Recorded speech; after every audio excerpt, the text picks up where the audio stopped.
परम प्रेम श्री श्री ठाकुर परमाराध्या जगत जननी श्री श्री बड़मा परम पूज्य पाद श्री श्री बड़दा परम पूज्य पाद श्री श्री आचार्य श्री पाद भंगजर अनंत अनंत कोटि प्रणाम इष्ट परिवार सभी चरण में मोर अनंत कोटि प्रणाम। आज यही पुण्य पवित्र 133तम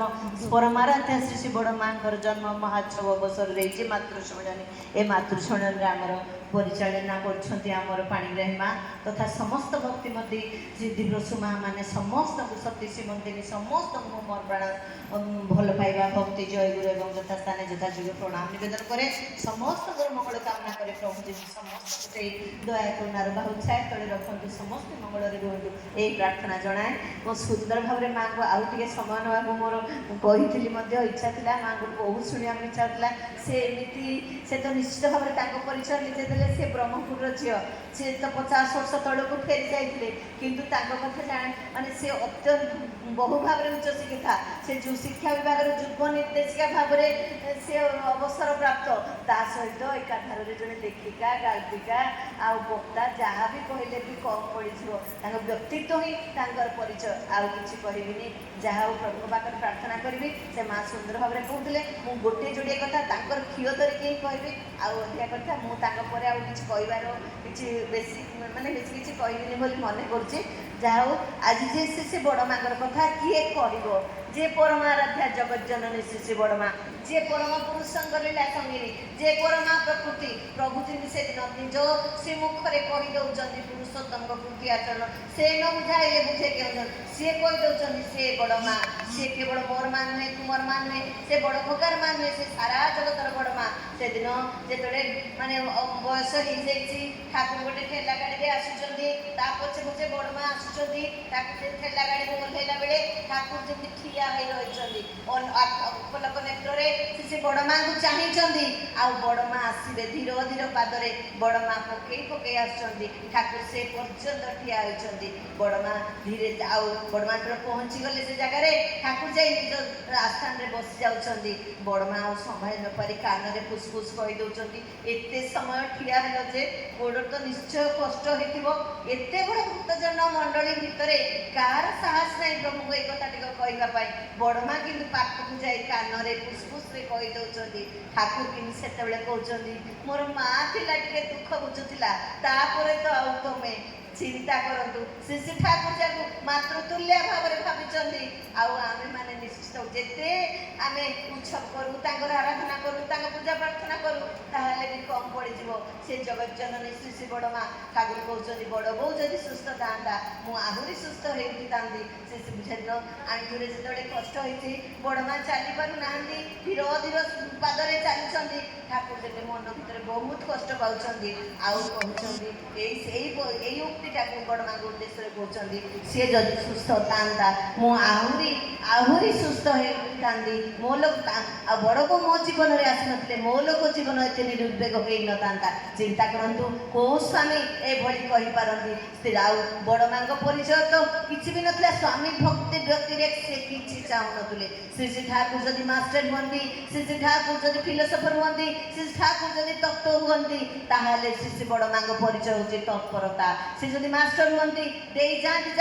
विधान जब मेथड हुए ताहले ताकू प्रैक्टिस करने हुए अभ्यास करने हुए ना आम भाई साधारण जनता कौन पारि था सम्मुखें बसबार सुजोग के भी पाई पारि न था किंतु बड़ माँ होती प्राक्टिकाल जीवन में फुटे कर श्री ठाकुर दर्शन को जदि ठाकुर लीला पार्षद कहले ठीक हम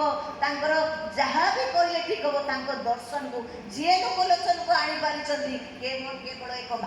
मात्र अस्त्र था से स्वामी निष्ठा से परमेश्वर को आराधना करी ईश्वर पुरुष को आज ये जगह आचार्य को ए जगत को ओह्लाई आनी आउ कि उदाहरण आम पाखे था से जो आमर बड़ माँ कौ कथा कहले ठीक हम सी जदि माने तत्व हमें से कहते तत्परता से जब सर्वसार हमें सर्वस्व हमें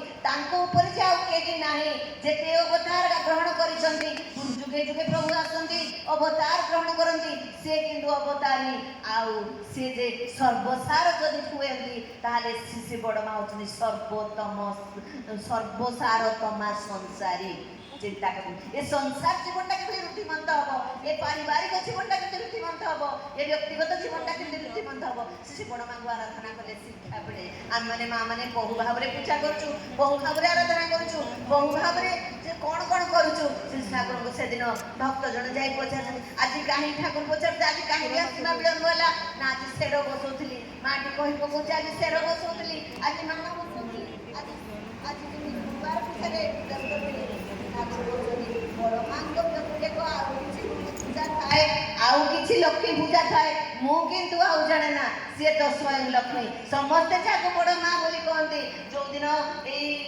ସାରା ସତ୍ସଙ୍ଗ ଜଗତ ମାତୃହରା ହେଇଗଲା ସେଦିନ ଯେମିତି ସମସ୍ତେ କାହିଁକି ଠାକୁର ତ ଘୁମୁରି ଘୁମୁରି ଖାଲି କାନ୍ଦି ଉଠୁଥିଲେ ସେ ଯୋଉ ସମୟରେ ଏଇ କଥାଟା କହିଦେଲେ ଯେ ଈଶ୍ୱର ତୁମର ମା ମୋର ମା ଆଉ ଜଗତର ବଡ଼ ମା ସେଇ ଦିନଟା ତାଙ୍କ ହୃଦୟରେ ଯେମିତି ଟିକେ ଶାନ୍ତି ଆସିଲା ନିଶ୍ଚୟ ସତ୍ସଙ୍ଗ ଆଉ ଯେମିତି ମାତୃହରା ନୁହେଁ ଜଗତ ଆଉ ମାତୃହରା ନୁହେଁ ସତ୍ସଙ୍ଗ ଜଗତ ଯେ ମାଙ୍କୁ ନେଇ ଚାଲିବ ମା ନାହିଁ ଯାର ସା ନାହିଁ ତାର ମାଙ୍କୁ ଯେ ମଥାରେ ନେଇ ଚାଲିବ ମାର ଆଶୀର୍ବାଦ ଯାହାଙ୍କ ଉପରେ ବହିଯିବ ତାର ବାକି ଅସୁବିଧା ଥାଏ ଚିନ୍ତା କରନ୍ତୁ ସ୍ତ୍ରୀଟା ଯେଭଳି ସ୍ୱାମୀ ଭକ୍ତି କରେ ତାହେଲେ ସ୍ୱାମୀଟାର ସ୍ତ୍ରୀଟାର ମଧ୍ୟ ଟିକେ ସ୍ୱାମୀ ଭକ୍ତି ଆଶା ତ ନଥିଲା ସେଦିନ ବଡ଼ ମାଙ୍କର କିନ୍ତୁ ସ୍ୱତଃସ୍ଫୂର୍ତ୍ତ ଭାବରେ ବହିଯାଏ ସ୍ୱତଃସ୍ଫୂର୍ତ୍ତ ଭାବରେ ବହିଯାଏ ଗୋଟେ କଥା ଅଛି ଆମମାନେ ସମସ୍ତେ ସଂସାର କରିଛୁ କିନ୍ତୁ ଶ୍ରୀ ବଡ଼ ମାଙ୍କର ସେଇ ବୈଶିଷ୍ଟ୍ୟରୁ ମୁଠାଏ ସାଉଁଟି ଆଣିବାର ସେ ଆସ୍ପର୍ଦ୍ଧା କେବେ କରିନୁ କେବେ ମାନେ ସେଇଭଳି କେବେ ଆଶା କରିନୁ ପୂଜା ତାଙ୍କୁ ପୂଜା କରିବା ମାନେ ତାଙ୍କୁ ସମ୍ବର୍ଦ୍ଧନା କରିବା ତାଙ୍କ ଚରିତ୍ରକୁ ନିଜ ଚରିତ୍ରରେ ଫୁଟେଇ ତୋଳିବା ତାଙ୍କ ଭଳି ହେଇ ଉଠିବା କୋଉ ପୂଜା ଭିତରେ ଆପଣ ଏଇଟା ଦେଖିବେନି ସବୁ ପୂଜା ଆମେ କରୁ ନିଜର କିଛି ମନସ୍କାମନା ଥାଏ ସବୁ ପୂଜା ଆମେ କରୁ କିଛି ପ୍ରତ୍ୟାଶା ଥାଏ ସେ ବଡ଼ ମାଙ୍କ ପୂଜା କରୁ କିନ୍ତୁ ହେ ପ୍ରଭୁ ଏଇଭଳି ଗୋଟେ ମଣିଷ ହେଇ ଉଠିବି ସମସ୍ତଙ୍କୁ ମଧ୍ୟରେ ନେଇ ସମସ୍ତଙ୍କୁ ସ୍ନେହ କରିବି ସମ୍ବର୍ଦ୍ଧନା କରିବି ସତୀତ୍ୱର ସତ୍ତାଭୂମି ହେଉଛି ପ୍ରବୃତ୍ତି ସହିତ ଏକାନୁରକ୍ତି ଆମମାନଙ୍କର ସମସ୍ତଙ୍କର ପ୍ରବୃତ୍ତି ରହିଛି ସେ ପ୍ରବୃତ୍ତି ଗୁଡ଼ାକୁ ମୁଁ ଏକଙ୍କ ସହିତ ବିନ୍ୟସ୍ତ କରିଦିଏ ପ୍ରବୃତ୍ତି ସହିତ ଏକାନୁରକ୍ତି ହେଉଛି ସତୀତ୍ୱର ସତ୍ତାଭୂମି ସ୍ନେହ ଆଉ ସମ୍ବର୍ଦ୍ଧନା ହେଉଛି ଏ ନାରୀମାନଙ୍କର ଔଜ୍ଜଲ୍ୟ ଯାହା ଜନଗଣକୁ ବିଜ୍ଞ କରିଦିଏ ଆମେ ମାନେ କହୁନା ମୁଁ କେବଳ ଗୋଟିଏ ସନ୍ତାନର ମା ନୁହେଁ ମୁଁ ଏ ସାରା ଜଗତର ମା ମୁଁ ଯେମିତି ମାନେ ମୁଁ ଜାତିର ବି ଜନନୀ ଆଉ ସମସ୍ତର ବି ଜନନୀ ଅନ୍ୟ ଠାକୁର କହୁଛନ୍ତି ସତ୍ୟାଞ୍ଚଳରେ ନିଜ ଦୁଃଖ ବେଳକୁ ସଂସାରୀ ସାଜ ଅନ୍ୟ ବେଳକୁ କିନ୍ତୁ ବ୍ରହ୍ମଜ୍ଞାନୀ ସାଜ ନିଜ ଦୁଃଖରେ କାନ୍ଦ ନିଜ ଦୁଃଖରେ ବରଂ ହସ ପର ଦୁଃଖରେ କାନ୍ଦ ଅନ୍ୟ ପାଇଁ ଯଦି ଅନ୍ୟ ସମସ୍ତଙ୍କ ପାଇଁ ଯଦି ମୋ ହୃଦୟରେ ସେଇ ଶ୍ରଦ୍ଧାଟା ସେ ଭଲ ପାଇବାଟା ବିଦୂରିତ ନ ହେଲା ତାହେଲେ ମୁଁ କଦାପି ମୋ ଭିତରେ ମାତୃତ୍ୱ ଝଲସି ଉଠି ନାହିଁ ମୋ ମାତୃତ୍ୱ ହେବାର ଯୋଗ୍ୟତା ମୋ ପାଖରେ ନାହିଁ ମୁଁ ମା ବାୟୋଲୋଜିକାଲି ମୁଁ ଗୋଟେ ନାରୀ ହେଇପାରେ ମୁଁ ଗୋଟେ ସ୍ତ୍ରୀ ହେଇପାରେ ମୁଁ ଗୋଟେ ବୋହୂ ହେଇପାରେ ମୁଁ କିନ୍ତୁ ମାତୃତ୍ୱ ଜିନିଷଟା ମୋ ପାଖରେ ଜାଗ୍ରତ ହେଇନାହିଁ ଆଉ ସତୀତ୍ୱ ଜାଗତାକଟା କହୁଛନ୍ତି ଯାହାଙ୍କ ମନ ସତ୍ଙ୍କ ସହିତ ନିରବଚ୍ଛିନ୍ନ ଭାବରେ ସଂଯୁକ୍ତ ନା ସତୀ ନାରୀ କ'ଣ କରେ ତା ସ୍ୱାମୀକୁ ଅମଙ୍ଗଳ ପଥକୁ କେବେ ନେଇଯାଏ ନା ଅମଙ୍ଗଳ ପଥରେ ଗଲେ ସେ ସହ୍ୟ କରିପାରେ ନା ଯୋତେ ଚେଷ୍ଟା କରୁଥିବ ମା ଯେମିତି କହୁଥିଲେ ମାନେ ମତେ ଯେମିତି ଲାଗୁଥିଲା ମା ଏତେ ବ୍ୟାକୁଳ ଭାବରେ କହୁଛନ୍ତି ଏ ସମସ୍ତେ କେମିତି ଏ ପ୍ରଭୁକୁ ନେଇକି ଚାଲିବେ ପ୍ରଭୁକୁ ଯେମିତି ଏକାନ୍ତ ଭାବରେ ବୁଝିଯିବେ ଏ ବ୍ୟାକୁଳତାଟା କେତେ ମା ମାନଙ୍କ ପାଖରେ ଅଛି ଯଦି ଆମ ସମସ୍ତଙ୍କ ଭିତରେ ଥାଆନ୍ତା ନା ଆମେ ଆଜି କେତେ ମାତ୍ରାରେ ଠିକ ହେଇଯାଇଥାନ୍ତେ ଏ ସତୀତ୍ୱଟା ପୁରୁଷ ଯଦି ୱିଟଟା ଦରକାର ନାରୀର ସେଭଳି ଡେପ୍ଥଟା ଦରକାର ପ୍ରଭୁକୁ କିଭଳି ଭାବରେ ବୁଝିବି ଠାକୁର କହୁଛନ୍ତି ନାରୀ ନୀତିରେ ଧର୍ମଶୀଳା ହେବାକୁ ହେଲେ ଦରକାର ତାଙ୍କ ସହିତ ଏକାନ୍ତ ଭାବେ ତାଙ୍କୁ ଅନୁସରଣ କରିବାକୁ ପଡ଼ିବ ତାଙ୍କର ଅନୁଶାସନକୁ ଆଚରଣ ଭିତରେ ଫୁଟାଇ ତୋଳିବାକୁ ପଡ଼ିବ ମୁଁ କଦାପି ଖାଲି କହିଲେ ହୁଏ ନା ମୋତେ ମୋ କର୍ମ ଭିତରେ ମୋର ଚଲାବୁଲା ଭିତରେ ମୋ ଭାବ ବୋଲା ଭିତରେ ମୋତେ ଦୋଳି ଧରିବାକୁ ପଡ଼ିବ ମୋ ଚରିତ୍ର ହିଁ ଯାଜନ ଠାକୁର କହୁଛନ୍ତି କବେ ଆମେ ଏମିତି হবে আমাকে দেখি বলবে লোকে তুমি আমার জীবন বল্লভ ମୁଁ କେବେ ଏମିତି ହେବି ଠାକୁର କହୁଛନ୍ତି ମୋତେ କିଏ ଚିହ୍ନି ନଥିଲେ ତୋତେ ଦେଖି ମୋତେ ସମସ୍ତେ ଚିହ୍ନିବାକୁ ଚେଷ୍ଟା କଲେ ତୋତେ ଦେଖି ମୋ ପାଖକୁ ଆସିବେ ତୁ ହିଁ ଯେ ଉଦାହରଣ ତୁ ଉପଦେଶ ଦେବା ଠାରୁ ଉଦାହରଣ ହେଇ ଉଠୁ ତେଣୁ ଆମେ ମାନେ ଉପଦେଶ ଦେବା ପାଇଁ ଭାରି ଆଗେଇ ଆସୁଛୁ କିନ୍ତୁ ଉଦାହରଣ ହେବା ଭାରି କଷ୍ଟକର ମନେ ହୁଏ ସେ ଯୋଉ ଛୋଟ ଯେ କୋଉ କଥାଟା କହିବି ମା ମାନଙ୍କର ଏ ଯେ ଗର୍ଭସ୍ଥ ସନ୍ତାନକୁ ଗର୍ଭରେ ଧରିଲା ଠାରୁ ପ୍ରାକ୍ଟିକାଲି ଭାବରେ ତା ସ୍ୱାମୀକୁ କିଭଳି ଭାବରେ ସେମାନେ ବୁଝିଛନ୍ତି କିଭଳି ଭାବରେ ତାଙ୍କୁ ଯେମିତି ଆପ୍ରାଣତାର ସହିତ ମାନେ ପ୍ରାଣରେ ଯେମିତି ଅନୁଭବ କରିଛନ୍ତି କରିଛନ୍ତି ସେଇଟା ଯିଏ କରିନି ସେ ସୁଧାତ୍ମାକୁ କେବେ ଆବାହନ କରିପାରିବନି। ସେଇଭଳି ସନ୍ତାନ ଏତେ ଟିକେ ପ୍ରବୃତ୍ତି, ଏତେ ଟିକେ ମୁଙ୍କାର, ଏତେ ଟିକେ ଅହଙ୍କାର, ଏତେ ଟିକେ ମୁକ୍ତ ଯଦି ରହିଯାଏ ନା, ଯୋଉ ଏତେ ସୂତା ପ୍ରମାଣେ ଯଦି ଗେଟ୍ ରହିଯାଏ, ସେଇଟା କିନ୍ତୁ ସେ ସନ୍ତାନର ପ୍ରବୃତ୍ତି ରୂପରେ ଠିଆ ହୁଏ। ଆମେ ଯେତେ ଚେଷ୍ଟା କରୁ ବଡ଼ ହେଇଗଲେ ଆଉ କିନ୍ତୁ ପାରୁନା। ଠାକୁର କହୁଛନ୍ତି ଗୋଟେ ସମାଧାନ ଉଭୟଙ୍କ ଭିତରେ ଏଭଳି ଟାଣ ରହିବ। ଆଉ ସେ ଟାଣଟା ଆସିବ କେମିତି? କେବଳ ଯଦି ଜୀବନରେ ପ୍ରଭୁ ଥାଆନ୍ତି, ଜୀବନରେ ଆରାଧ୍ୟ ଥାଆନ୍ତି, ଇଷ୍ଟ ଥାଆନ୍ତି, ଯେ ତାଙ୍କୁ ଯଦି ମୁଁ ଆପ୍ରାଣତା ସହିତ ମୁଁ ଯଦି ଭଲ ପାଏ, ତାହେଲେ କିନ୍ତୁ ଜୀବନରେ ତାଙ୍କୁ ଆରାଧ୍ୟ କରି ଚାଲେ, କଦାପି ଅବିଶ୍ୱାସ କରେ ନା, କଦାପି ସନ୍ଦେହ କରେ ନା। ଅବିଶ୍ୱାସର ଗୋଟେ କଥା କହିବି, ଗୋଟେ ମାଟିଏ ଠାକୁରଙ୍କ ପାଖକୁ ଆସିଛନ୍ତି, ତାଙ୍କ ସ୍ୱାମୀ ଯେମିତି ମାନେ ଆଉ କିଛି ସମୟ ପାଇଁ ହିଁ ବଞ୍ଚିବେ, ଆଉ ବେଶୀ ସମୟ ବଞ୍ଚିବେନି, ଯେମିତି ଜଣା ପଡ଼ିଯାଇଛି। ସମସ୍ତେ ଆସିକି ଠାକୁରଙ୍କ ପାଖରେ ବସିଛନ୍ତି, ତାଙ୍କ ପୁଅ ଝିଅ କହିଦେଉଛନ୍ତି, ମା ତୁ ବାପାଙ୍କର ଜୀବନ ଭିକ୍ଷା କରିବୁନି, ତୁ କେବଳ ଏତିକି ହିଁ କହିବୁ, ତୁମ ଇଚ୍ଛା ହିଁ ମୋର ମଙ୍ଗଳ। ହେ ପ୍ରଭୁ ଜାଣେ ନା କେଉଁଥିରେ ମୋର ମଙ୍ଗଳ। କୋଉ ସ୍ତ୍ରୀ ଏକା କହିପାରେ, କୋଉ କେତେ ମାନେ ଅନାସକ୍ତ, କେତେ ସେ ପ୍ରଭୁଙ୍କୁ ଭଲ ପାଇଛନ୍ତି ସେ ପରିବାର ବୋଲି ଠାକୁରଙ୍କ ପାଖରେ ଏଇ ପ୍ରାର୍ଥନା କରୁଛନ୍ତି। ଆମେମାନେ ତ ବୋଧ ହୁଏ ସେଇ ଭାବ ପର୍ଯ୍ୟନ୍ତ ଆମେ ଯାଇନାହୁଁ। ତେଣୁକରି ସେଇ ଆଉ ଯଦି ତୁ ମାଗିଲୁ ତାହେଲେ ତୋ ଠାକୁରଙ୍କୁ ଅବିଶ୍ୱାସ କରାହେଲା। ଚିନ୍ତା କରନ୍ତୁ, ମୋ ଠାକୁରଙ୍କୁ ମୁଁ ବିଶ୍ୱାସ କରୁଛି, ମୁଁ ତ କେତେ ମାଗି ବସୁଛି, ପ୍ରାର୍ଥନା କଲାବେଳେ, ଇଷ୍ଟଭୂତି କଲାବେଳେ, ପୂଜା ସାହାଯ୍ୟ କଲାବେଳେ ଠାକୁର କହୁଛନ୍ତି ଯେଉଁମାନେ ମାଗନ୍ତି, ଯେଉଁମାନେ ପ୍ରତ୍ୟାଶା କରନ୍ତି, ଯେଉଁମାନଙ୍କର କିଛି ଆଶା ଥାଏ, ମୋତେ ମୋ ପାଖକୁ ଆସିଲା ବେଳେ ସେମାନଙ୍କୁ ମୁଁ ଗଳଗ୍ରହ ବୋଲି ଭାବେ। ଚିନ୍ତା କରନ୍ତୁ, ଆମେ ଠାକୁରଙ୍କର କେବେ ଗଳଗ୍ରହ ହୋଇ ରହିବାନି। ତାଙ୍କର ଯେମିତି ଗୋଟେ ମନର ମଣିଷ ହେବାକୁ ଚେଷ୍ଟା କରିବା। ମୋର ଆଚରଣର ମଣିଷ ପ୍ରଭୁ ଠାକୁର ଭାବରେ ମୁଁ ତାଙ୍କୁ ସଜେଇବି। ହୁଏତ ମୋ ଆସନରେ ମୁଁ ସେଇଭଳିଆ ସଜେଇ ରଖି ଥାଇପାରେ କି ନା ଜାଣେ ନା, କିନ୍ତୁ ମୋ ଆଚରଣ ଭିତରେ, ମୋ ଚରିତ୍ର ଭିତରେ, ମୋ କଥାବାର୍ତ୍ତା ଭିତରେ ମୋ ପ୍ରଭୁଙ୍କ ଛଡ଼ା ଆଉ କିଏ ନାହାନ୍ତି। ମୋ ପାଖରେ ଗୋଟେ ବଡ଼ ଜିନିଷ ଆଜି ଥିଲା, ମୁଁ ମୋତେ ଗୋଟେ କଥା କହିବା ପାଇଁ ନିଶ୍ଚୟ ଇଚ୍ଛା କରିବି। ମୁଁ ଆଜି ବୋଧ ହୁଏ ଆସିବି କି ନାହିଁ ସନ୍ଦେହ ମନରେ ମାନେ ଭାବୁଥିଲି, କିନ୍ତୁ ମୋ ଚୌଧୁରୀ ମାଙ୍କ ସହିତ ଦେଖା ହୁଏ, ସେ ମୋତେ କହନ୍ତି ଆପଣ ଯିବେନି ବ୍ରହ୍ମପୁର। ସେଇଦିନଠୁ ମୋର ଯେମିତି ଭିତରେ ଯେମିତି ଗୁଞ୍ଜରି ଉଠିଲା, ନା ମୁଁ ସବୁକୁ ଏଡ଼େଇ ଦେଇ, ସବୁ ପରିସ୍ଥିତିକୁ ଏଡ଼େଇ ଦେଇ ମୁଁ ବ୍ରହ୍ମପୁର ଯିବି। କାହିଁକି ଏଇ ବ୍ରହ୍ମପୁର ମାଆମାନଙ୍କୁ ଦେଖିଲେ, ଏ ବ୍ରହ୍ମପୁର ସତ୍ସଙ୍ଗ ଟିକେ ଆସିଲେ ଆହୁରି ମନରେ ଯେମିତି ଆଗ୍ରହ ସୃଷ୍ଟି ହୁଏ। ବୋଧହୁଏ ଏଠି ଗଢ଼ା ହେଇଛୁ ବୋଲି, ବୋଧହୁଏ ଏଠି ତିଆରି ହେଇଛୁ ବୋଲି, ବୋଧହୁଏ ଏଇ ଭାବଟା ଏଇ ପ୍ରଭୁଙ୍କ ପାଖରୁ ସବୁଠି ତ ପ୍ରଭୁ ଅଛନ୍ତି, କିନ୍ତୁ ଏଇଠି ତାଙ୍କୁ ଦେଖି ଦେଖି ବୋଧହୁଏ କିଛି ଆଗକୁ ଯାଇଛି ବୋଲି ନା ଜାଣେ ନା ବି ଭାବିଲି, ସେଠି ଆଉ ରହିପାରିଲିନି। ତେଣୁ ସବୁଟାକୁ ଏଡ଼େଇ ଦେଇ ଚାଲି ଆସିଲି। ତେଣୁ ପ୍ରଭୁଙ୍କ ସହିତ ମୁଁ ପ୍ରଭୁଙ୍କର କଥା ଆଉ ଗୋଟେ ଦିଟା କଥା କହିବି, ଯେ ପ୍ରଭୁ ଯେ କ'ଣ ଚାହିଁଛନ୍ତି, ଯେ ଆମମାନଙ୍କର ଏଇ ଯେ ଚଳନଟା, ଚରିତ୍ରଟା, ଭାବା ବୋଲା ଖରାଟାକୁ ହିଁ ସେ ଚାହିଁଛନ୍ତି, ତା ଛଡ଼ା ଆଉ କିଛି ନାହିଁ। ପୁଣି ଠାକୁର କହୁଛନ୍ତି ଯେ ଏ ଯେ ସେ ବଡ଼ ମା କ'ଣ ଥିଲେ, କେତେ ନିଃସନ୍ତାନ ମାଆମାନଙ୍କର ସେ ମାନେ ସନ୍ତାନ, କେତେ ପୁତ୍ର ବିଧୁରା ଜନନୀ ଆସି ମାଆଙ୍କ ଠାରୁ ଟିକେ ସାନ୍ତ୍ୱନା ପାଇଛନ୍ତି, ଟିକେ ଶ୍ରଦ୍ଧା ପାଇଛନ୍ତି, ଟିକେ ଭଲ ପାଇବା ପାଇଛନ୍ତି। କେତେ ନିଃସନ୍ତାନ ମା ଆସି ତାଙ୍କର ଆଶୀର୍ବାଦ ପାଇକି ପୁତ୍ରଟେ କୋଳରେ ପାଇଛନ୍ତି। ଇଏ ତ ସେଇ, ଇଏ ଯେ ସେ ଜନନୀ, ଇଏ ଯେ ସେଇ ମାନେ ରାମଗୋପାଳ ଭଟ୍ଟାଚାର୍ଯ୍ୟଙ୍କର ଦୁହିତା, ସେ ତ୍ରିନୟନୀ ଦେବୀଙ୍କର ଦୁହିତା, ତାଙ୍କୁ ଲକ୍ଷ୍ମୀ ମା ସେଥିପାଇଁ କୁହାଯାଏ। ସେ ଲକ୍ଷ୍ମୀ ବେଡ଼ି ଭିତରେ ସେ ସୃଷ୍ଟି ହେଇଛନ୍ତି, ସେ ମା ଦେଖିଛନ୍ତି। ଆଉ ତା ସହିତ ସେ ଠାକୁର ସେନ କହିଦେଉଛନ୍ତି, ସେ ଶେରମାଣ ପୂଜା କରିବ ତ ନିଶ୍ଚୟ ତୁମେ, ବଡ଼ ମାଙ୍କର ପୂଜା ତାଠାରୁ ଆଉ କିଛି କମ୍ ନୁହେଁ। ତେଣୁକରି କହିବାକୁ ମନେ ଇଚ୍ଛା ହୁଏ, ପାର୍ବତୀର ସ୍ୱାମୀ ନିଷ୍ଠା, କ୍ଷମା ଧରିତ୍ରୀର ସେ ତାର ସଂଯମ ଆଉ ତେଜ ସାବିତ୍ରୀର ରୁକ୍ମିଣୀର କର୍ମ ଶକ୍ତି, ବେହୁଲାର ତପ, ମୈତ୍ରୀର ପରାଜ୍ଞାନ ପ୍ରତିଭାର ଜପ, ସତ୍ୟାର ଆତ୍ମଦାନ ଗୋପାର ସାଧନା, ଏ ସକଳର ସିଦ୍ଧ କରିଥବ ଆରାଧନା। ଚିନ୍ତା କରନ୍ତୁ, ଆଜି ଯଦି ସାବିତ୍ରୀ, ଆଜି ଯଦି ମାନେ ପାର୍ବତୀର ସ୍ୱାମୀ ନିଷ୍ଠା, ସେ ଯୁଗେ ଯୁଗେ ଆମେ ପଢ଼ିଥିଲୁ ଶିବଙ୍କୁ ପାଇବା ପାଇଁ ଯୁଗ ଯୁଗ ଧରି, ଜନ୍ମ ଜନ୍ମ ଧରି ଯେ ତପସ୍ୟା କରିଛନ୍ତି, ତାଙ୍କ ସ୍ୱାମୀ ନିଷ୍ଠା ବଡ଼ ମାଙ୍କ ସ୍ୱାମୀ ନିଷ୍ଠା ଠାରୁ ଆହୁରି ବୋଧହୁଏ କମ୍ ପଡ଼ି ଯାଇଥିଲା। ସେଦିନ ସେ ସେଇ ଶିବଙ୍କ ପାଖରେ ସେଦିନ ପାର୍ବତୀ, ଆଉ ତାପରେ ଆସେ ସୀତାର ସ୍ୱାମୀ ନିଷ୍ଠା, କ୍ଷମା ଧରିତ୍ରୀ ଭଳି ଆଉ କ୍ଷମାଶୀଳା କିଏ ହେଇପାରିବ? ସୀତାର ସଂଯମ, ସୀତାଙ୍କର ସଂଯମୀ ସୀତାଙ୍କ ଭଳି ଆଉ କିଏ ସହନିଆ ବହନିଆ ହେଇପାରିବନି? ଆଉ ତେଜ ସାବିତ୍ରୀର ସହସ୍ର ତେଜ ଧରିକି ସେ ବସିଥିଲା, ଯମ ବି ତାଙ୍କ ପାଖକୁ ଆସିପାରି ତାଙ୍କ ସ୍ୱାମୀଙ୍କର ଜୀବନ ଫେରେଇ ନେଇ ପାରିନଥିଲା। ତେଣୁକରି ତ ସେ ମହାସତୀ ସାବିତ୍ରୀ, ଯିଏ ସ୍ୱାମୀର ମୃତ ସ୍ୱାମୀର ହାଡ଼ରେ ପ୍ରାଣ ସଞ୍ଚାର କରିପାରେ। ଶ୍ରୀ ଠାକୁର କହୁଛନ୍ତି ଏଇମାନଙ୍କୁ ତ ସତୀତ୍ୱ ଗୋଟେ ସାଧନାର ବସ୍ତୁ। ସେଇଭଳି ବାପା ମା ପିତା ମାତା କୋଳରେ ଜନ୍ମ ରହିଲେ ଏଇଭଳି ସତୀତ୍ୱକୁ ଅବଲମ୍ବନ କରି ହୁଏ ନା। ତ ତାପରେ ଆସୁଛନ୍ତି ରୁକ୍ମିଣୀର କର୍ମଶକ୍ତି, ସେ ହେଉଛନ୍ତି ରୁକ୍ମିଣୀ ହେଉଛନ୍ତି କମଳା କୁହାଯାଏ। ତେଣୁ ସେ କର୍ମକଳା କୁଶଳୀ କୌଶଳୀ, ଏ ଜୀବନରେ ଏ ସଂସାରରେ ଆମେମାନେ ବହୁତ ଦୁଃଖ ବି ପାଇଥାଉ। କେତେବେଳେ କୌଶଳୀ ହେଇପାରୁନା, କେତେବେଳେ ଭୁଲ ହେଇଯାଏ, ଛାଡ଼ିଦେବେ କହୁଛନ୍ତି କୌଶଳୀ ହେବ ସଂସାର ଜୀବନଟାକୁ ପାରିବାଟା ହେଉଛି ତୁମର କାମ, ଚଳେଇ ନେବାଟା ହେଲେ କାମ। ପୁଣି ମନରେ କଷ୍ଟ ଆସେ, ଏ ସଂସାର କିଏ କରୁନାହାନ୍ତି, ଏ ପରିବାର କରୁନାହାନ୍ତି, ଏ ସ୍ୱାମୀ କିଏ କରୁନାହାନ୍ତି। ତୋର ସାଧନା, ତୋର ପୁଅ ତୁମେ ଜନ୍ମ କରିଛୁ ଏ ପରିବାର ପାଇଁ, ଏ ପରିବେଶ ପାଇଁ, ଏ ଦେଶ ପାଇଁ, ଏ ଦେଶ ପାଇଁ। ତୋ ହାତରେ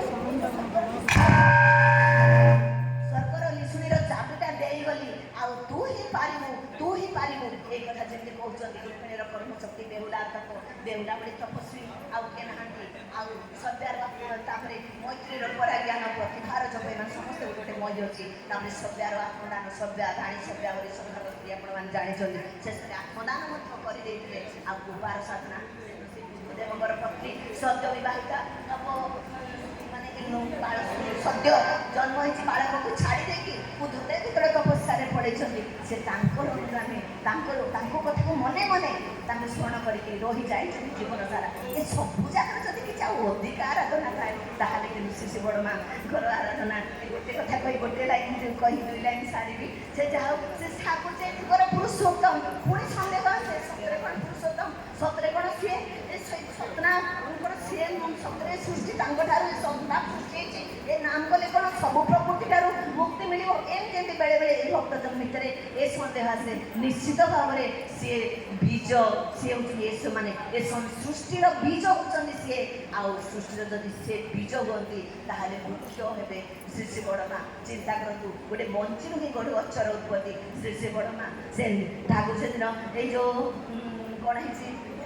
ବିଶ୍ୱଗୁରୁ ସମ୍ମିଳନୀ ହେଇଛି, ତାକୁ ନେଇ ଆସନରେ ବସେଇ ଦିଆଯାଇଛି। ସେଦିନ ସତୀଶ ଚନ୍ଦ୍ର ଜୁଆରଦାରଙ୍କୁ କହୁଛନ୍ତି, ଠାକୁର ତୁ ଯା ଘରେ ଘରେ କହିଦେବୁ, ମୁଁ ଚାହେଁ ନା ମୁଁ ଏଇ ଆସନରେ ବସିବି, ମୁଁ ତୁମମାନଙ୍କ ହୃଦୟ ଭିତରେ ରହିବି, ତୁମମାନଙ୍କ ମନ ମନ୍ଦିର ଭିତରେ ରହିବି, ତୁମମାନଙ୍କ ଗହଣରେ ମୋତେ ରହିବାକୁ ଭଲ ଲାଗେ। ତୁ ମୋତେ ଏଇଠି ବସେଇ ଦିଅ ନା। ତୁ ମୋର ଗୋଟେ କାମ କରିପାରିବୁ, ପ୍ରତି ଘରେ ଘରେ ଦ୍ୱାରେ ଦ୍ୱାରେ କହିଦେବୁ ଯେ ମୁଁ ପୁରୁଷୋତ୍ତମ ନୁହେଁ, ମୁଁ ଭଗବାନ ନୁହେଁ, ମୁଁ ଠାକୁର ଚନ୍ଦ୍ର ମାନେ ତୁମମାନଙ୍କ ମନର ଗୋଟେ ମଣିଷ। ସେଦିନ ମାତା ମନମୋହିନୀ ଦେବୀ ପ୍ରତିବେଶୀଙ୍କ ସହିତ ପାଣି ବି ଆଣିବାକୁ ଯାଉଛନ୍ତି। ସମସ୍ତେ କହୁଛନ୍ତି ଯୋଉଠି ମଦନ ମୋହନ ପୂଜା ପାଉଛନ୍ତି, ଯୋଉଠି ରାଧାକୃଷ୍ଣ ଯୁଗଳ ମୂର୍ତ୍ତି ରୂପରେ ପୂଜା ପାଉଛନ୍ତି, ସେଇଠି ଏଇ ଠାକୁର ଚନ୍ଦ୍ରକୁ କିଏ ବା ଭଗବାନ ରୂପରେ ମାନିବ? ତେଣୁ ମାତା ମନମୋହିନୀ ଦେବୀ କଣ୍ଠରେ କହୁଛନ୍ତି, ହଁ ସିଏ ତ ଭଗବାନ କି ନା ମୁଁ ଜାଣେ ନା, ମୁଁ କିନ୍ତୁ ଜାଣିଛି ସେ ସମସ୍ତଙ୍କ ଭିତରେ ରହିବାକୁ, ମନ ଭିତରେ ରହିବାକୁ ଚେଷ୍ଟା କରେ। ଆଉ ସେଦିନ ସତୀଶ ଚନ୍ଦ୍ର ଜୁଆରଦାର କହୁଛନ୍ତି, ଠାକୁର ମୋ ଜୀବନର କଥା କହିବି, ଯେଉଁଦିନ ମୋ ସ୍ତ୍ରୀ ଡାକ୍ତର ଫେରେଇଦେଲେ ଆଉ ଘଣ୍ଟାଏ ମାତ୍ର ଆୟୁଷ, ଆଉ ସିଏ ଆଉ ବଞ୍ଚିବନି, ଯେତେବେଳେ ଆଣି ଘରେ ପକେଇଦେଲି, ତାପରେ ମନଟା ବୁଝିଲାନି, ଆସି ଠାକୁରଙ୍କ ପାଖକୁ ଆସି ବେଢ଼ାଏ ବୁଲିଯିବି। ଗଲାବେଳକୁ ସେ ବାରଣ୍ଡାରେ ବସିଛି, ଆଉ କହୁଛି କିଏ ତୁମ ଠାକୁର ଆସିଥିଲେ, ମୋତେ ଆମଛି ଦେଇ ଚାଲିଗଲେ, ଆଉ କହିଛୁ, ଆଉ ତାପରେ ମୁଁ ତାକୁ ଦେଖି ଉଠିକିରି ଦଣ୍ଡ ହେଇକି ବସି ପଡ଼ିଲି। ତାହେଲେ ତୁମେ ଯଦି ପୁରୁଷୋତ୍ତମ ହେଇନଥାନ୍ତ, ତାହେଲେ ମୁଁ କ'ଣ ଏଇ ଲୀଳାଟା ଏଇ କ'ଣ ମୁଁ ଆଜି ଅନୁଭବ କରିଥାନ୍ତି? ମୁଁ ଯାହା ଲୀଳା ଅନୁଭବ କରିଛି ସେଇ ପୁରୁଷୋତ୍ତମଙ୍କ ଲୀଳା ବ୍ୟତୀତ, ସେ ମନର ମଣିଷଙ୍କ ଲୀଳା ବ୍ୟତୀତ ଆଉ କିଛି ବି ହେଇନପାରେ। ଗୋଟେ ଭାଇ ଜଣଙ୍କର ଗୋଟେ ସନ୍ତାନ ହେଉଥିଲା, 13 ବର୍ଷ ବାହା ହେଇଯାଇଛନ୍ତି, 13 ବର୍ଷ ପରେ ଗୋଟେ ସନ୍ତାନ ହେଇଛି। ଯେତେବେଳେ 4 ମାସ ହେଇଛି ସନ୍ତାନଟା ଚାଲିଯାଇଛି। ସେ ଭାଇ କହୁଛନ୍ତି, ଆଜି ପର୍ଯ୍ୟନ୍ତ ନିଃସନ୍ତାନ ସହିପାରୁଥିଲି, ଏବେ ପୁଣି ଲୋକ କହିବେ ଯୋଉ ଠାକୁରଙ୍କୁ ଆରାଧନା କରି ଆସି ଜନ୍ମ କରିଥିଲୁ ପୁଅଟାକୁ, ସେ ପୁଅଟା ଫେର ମରିଗଲା, ଆଉ ଏଇଟା ଦେଖି ତ ଠାକୁର ଯେତେବେଳେ ଏଇ ପ୍ରଶ୍ନ କରିଛନ୍ତି, ସେ ଏଇ କଥା ମୁଁ ସହିପାରୁନି, ଠାକୁର ଆସି ଆଉଁଶ ଦେଇଛନ୍ତି, ପିଲାଟା ନବଜନ୍ମ ଲାଭ କରିଛି। ତେଣୁ ସିଏ ହେଉଛନ୍ତି ପୁରୁଷୋତ୍ତମ, ଏ ଯୁଗର ପୁରୁଷୋତ୍ତମ, ଚିନ୍ତା ଚେତନାର ଯେ ଗଭୀରତମ ପରିପ୍ରକାଶ। ଆମେ ଆଜି ଝିଅମାନଙ୍କୁ କ'ଣ କହିବୁ, କ'ଣ କହିବୁ? ଏ ଯେଉଁ ନାଟ୍ୟଟା, ଏ ଯେଉଁ ନାଟ୍ୟଟା ଯଦି ତୁମର ଏକମାତ୍ର ଅଳଙ୍କାର ହୁଏ, ଲଜ୍ଜା ତୁମର ଭୂଷଣ ହୁଏ, ତୁମର ବେଶ ପୋଷାକ ପରିପାଟି ଯାହା ନାରୀ ନୀତିରେ ଲେଖା ଅଛି, ତାକୁ ଯଦି ଘଣ୍ଟାଏ ଘଣ୍ଟାଏ ପରିପାଳନ କର, ତାହେଲେ ତୁମ ଜୀବନରେ ଯଶସ୍ୱୀ ହେଉଥିବ। ତା ବ୍ୟତୀତ କେବେ ନାହିଁ। ଗୋଟିଏ କଥାରେ କହି ରଖିବି, ତୁମେମାନେ ମା କରି ସମସ୍ତଙ୍କର ଆପଣାର ହେବାକୁ ଚେଷ୍ଟା କର। ସମସ୍ତଙ୍କ ଭିତରେ କହିଦିଅ, ସମସ୍ତଙ୍କ ଭିତରେ କହିଦିଅ, ମୋ ଠାକୁର ଆସିଛନ୍ତି। ଏ ତାଙ୍କ ଯଦି ସବୁ ପାଇଛ, ଯେତେବେଳେ କିଛି ନଥିଲା ତୁମ, ସେତେବେଳେ ତୁମେ ତାକୁ ସିଏ ତୁମ ପାଖରେ ଥିଲେ, ଯେତେବେଳେ କିଛି ନଥିବ ସିଏ ବି ଥିବେ। ଏବେ ତୁମେ ସବୁ ପାଇଛ, ସିଏ ଅଛନ୍ତି। ତାହେଲେ ତାଙ୍କ କଥା କହିବା ପାଇଁ, ତାଙ୍କୁ ଦେବା ପାଇଁ, ତାଙ୍କର ସାଧନା କରିବା ପାଇଁ ତୁମ ଭିତରେ ଏତେ କାର୍ପଣ୍ୟତା କାହିଁକି? ତା ଯୋଜନା ତାହା ଯାହା ତାଙ୍କ ପାଇଁ କିଛି କରିବା, ଆଉ ତା ଯାହା ଯୋଜନା ତାଙ୍କ ପାଇଁ ମୁଁ କହିପାରିବି, ମୋ ସଂସାରରେ, ମୋ ପରିବାରରେ, ମୋ ପରିବେଶରେ କେତେବେଳେ କୃପଣ ହେବି ନାହିଁ। ତାପରେ ତାଙ୍କୁ ଦବା ପାଇଁ ମୋର ଯେ ପ୍ରୀତି ଅର୍ଘ୍ୟ, ମୁଁ ଯାହା ପାଏ ମୋ ପ୍ରୀତି ଅର୍ଘ୍ୟ ମୋର ଯେମିତି ସ୍ୱରୋଜଗାରରୁ, ଗୁଜୁରାଣ ଆୟରୁ ମୁଁ ଯେମିତି ତାଙ୍କୁ ଦେବି। ତେଣୁକରି ମୋର ବୃତ୍ତି ପ୍ରବୃତ୍ତି ତୋର ପ୍ରଭୁକୁ ସବୁ ପଛେ ଦେଇ ପ୍ରଭୁଟି ତୋର ଯখন যে ভাবে উঁকি মারো ইষ্ট স্বার্থে ঘুরাই দেবি তার সে যুগ তেমন ইষ্ট স্বার্থে তাকে ঘুরাই দেবি। আউ এই যে স্নেহ মমতা আদর যত্ন প্রাণ ঢালা ভালোবাসা সান্ত্বনা দিতে দুঃখ ভুলাতে মুখে যার মৃদু ভাষা চিন্তা করুন গোটিয়ে গোটিয়ে শব্দকে বুঝিବାକୁ চেষ্টা করন্তু। সান্ত্বনা দিতে দুঃখ ভুলাতে মুখ যার মৃদু ভাষা এই যে নারী এক কামিনী সদ্যু সেবা করা যার কর্ম নাই যার সেবা করা বিধান নাই যাচ্ছে কামিনী নহিব সে যে নারী নহিব কামিনী সে যে বিশ্বজননী সাজে ସିଏ ବିଶ୍ୱଜନନୀ। ଏଇ ଗୁଣ ଗୁଡ଼ାକ ଥିଲା ବୋଲି ସିଏ ଆଜି ଆମର ବିଶ୍ୱଜନନୀ ଶ୍ରୀ ଶ୍ରୀ ବଡ଼ ମା ପରମାରାଧ୍ୟା ଶ୍ରୀ ଶ୍ରୀ ବଡ଼ ମା। ତେଣୁ ଆପଣମାନଙ୍କର ସମସ୍ତଙ୍କର ମଙ୍ଗଳ କାମନା କରି ପ୍ରଭୁଙ୍କ ଶ୍ରୀ ଚରଣରେ ଆବେଦନ କରିବି ଆପଣମାନେ ସମସ୍ତେ ଭଲ ରୁହନ୍ତୁ। ଆହୁରି କହିଦେବାକୁ ଚାହେଁ କାହିଁ ବ୍ରହ୍ମଟାକୁ ମୋର କରି ଭାବେ